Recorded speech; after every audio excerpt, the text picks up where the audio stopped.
Hello everyone, my name is Ralph Klerekoper, VP Sales Operations and also our executive sponsor for the Pride EIG. GenderCool is a nonprofit aimed at replacing negative stereotypes of trans youth with positive ones. As a part of the GenderCool experience, I got an opportunity to engage with Rebecca. Meeting gender diverse people in the workforce is really powerful for me. We are saying that we are inclusive of all identities of people no matter their background.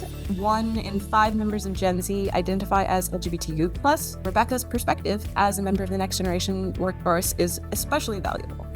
I want to learn about everyone. Learning from people at F5 people learning from kids like me, both being trans, but also being a part of the next gen workforce. It is central to our values that employees of all kinds feel encouraged to bring their whole selves to work. I'm really grateful that I work at a company that has conversations like this. This group is so passionate about our culture, about our impact.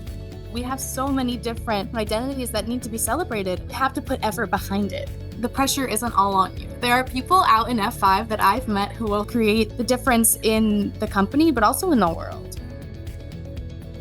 Head on over to gendercool.org to learn more.